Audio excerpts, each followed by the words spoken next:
Well, thank you, Mr. Chairman. I think this hearing is really appropriate for a lot of different reasons we already talked to. But I think one thing that's just in this discussion so far gotten us to the point of, Mr. Browder, you used the word evolution, and I think that's where we are. I think we're at the beginning of this whole thing. There's been the problems raised with how we actually get this done. And as has been noted, this is not a partisan issue as much as it is a first branch versus second branch issue.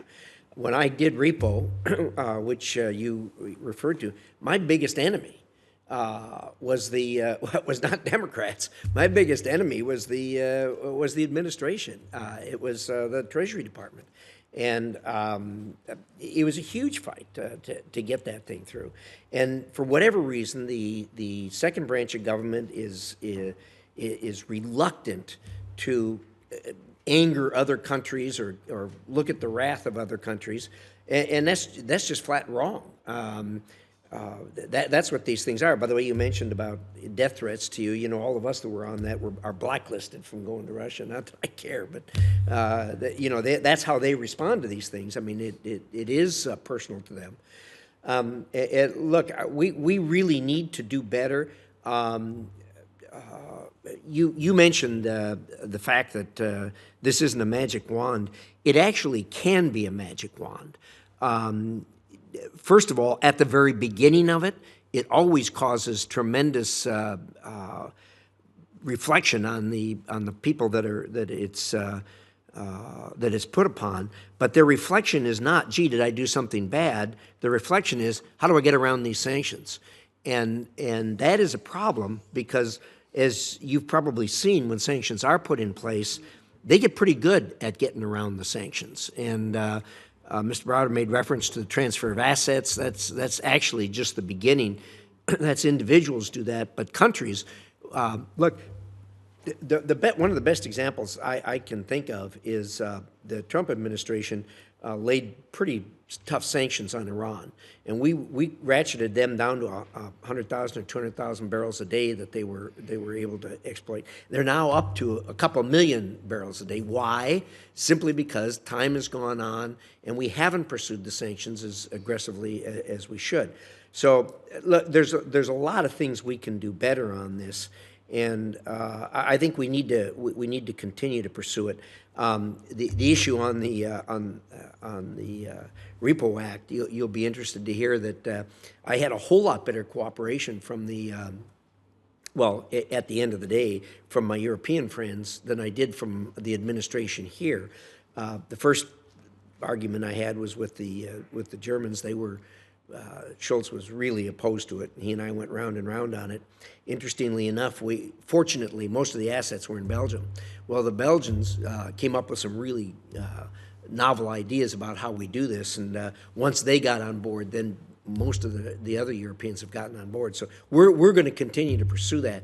But I think probably one of the most important things that come out of this hearing is that all of this needs more work. You can't just put these sanctions on and say, there we are, we're all done, it's good.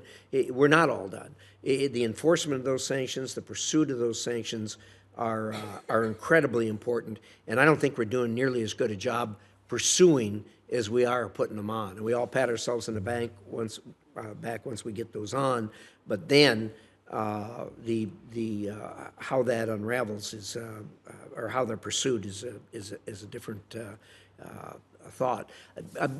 Mr. Browder, your thoughts on that, on the pursuit and on continuing the pursuit of the sanctions? Well, I think that it's a as you said, the it's sort of surprising where the objection is to this whole thing. As you say, it's not a partisan issue. It's a legislative branch versus executive branch issue. The executive branch just doesn't like to do stuff because you do stuff, and people can be fired if you don't do stuff. It's hard to be fired, and so. Well, we can be fired. But the beauty of the Constitution of the United States is that the legislative branch is a co-equal branch of government to the executive branch, and you can actually do stuff. And that was the beauty of the Magnitsky Act. There was a big objection. President Obama was doing a reset at the time. He didn't want to he didn't want to rock the apple cart with the Russians. And so he did everything possible.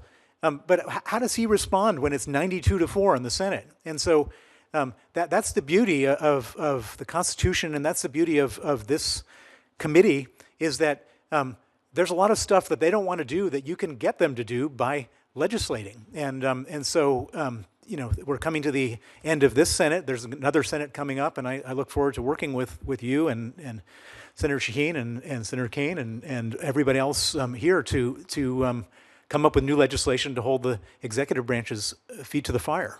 Yeah, I agree with that, and one of the other ones we really need to turn the screw on is on the Russians. We put those sanctions in place, and they really worked like a magic wand briefly. And they have found every way around it. The banking sector's been just awful. I mean, it leaks like a sieve. The Georgians, they're soft on it, so all this stuff that's not supposed to go to Russia is all coming in through Georgia. We know that.